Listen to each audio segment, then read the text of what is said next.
আজকের main topic হচ্ছে রাস্তার কাজ করা নিয়ে কিছু কথা বলা। Hey guys, I am Rafi biker, welcome to my new another vlog video. আমার অনেক ভিডিওর মধ্যে অনেকে কমেন্ট করছেন এই রাস্তার কাজ করা নিয়ে একটি ভিডিও বানানোর জন্য।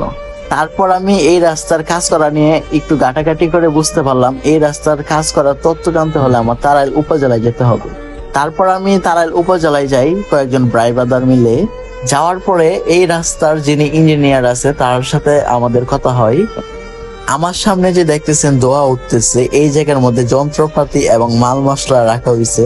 এখানে মাল মশলা মিশ্রিত করে এখান থেকে টেনে নেওয়া হয় লরি দিয়ে গন্তব্যস্থলে।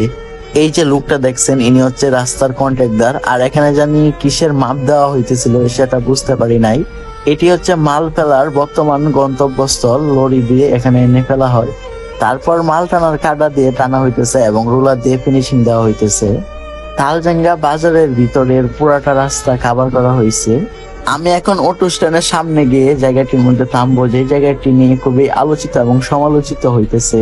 এই জায়গাটি নিয়ে আমরা যখন উপজেলায় যাই এবং ইঞ্জিনিয়ারের সাথে কথা বলি, এই জায়গাটির ছবি দেখাই, তারপর উনি বলছে যে রাস্তা এখনো কমপ্লিট হয় নাই।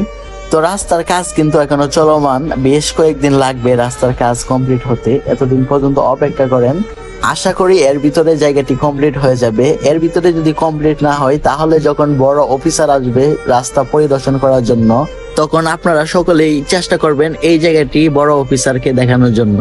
রাস্তার মধ্যে যেই ধরনের কাজ করা হইতেছে এটির নাম হচ্ছে সিলিকোড। 40 মিলি রাস্তা হবে, আর আওলানো জায়গাগুলো স্কেরি ফাইন করে ফাইন কোট করে 40 মিলি কার্পেটিং করা হবে।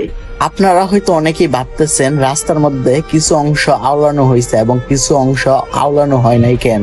রাস্তার কাজ এরকম ভাবেই করা হবে, যে জায়গাগুলো ভাঙ্গা ছিল এই জায়গাগুলো আওলানো হয়েছে, আর যে জায়গাগুলো ভালো এই জায়গাগুলোর উপর দিয়ে আবার নতুন করে ঢালাই দেওয়া হবে।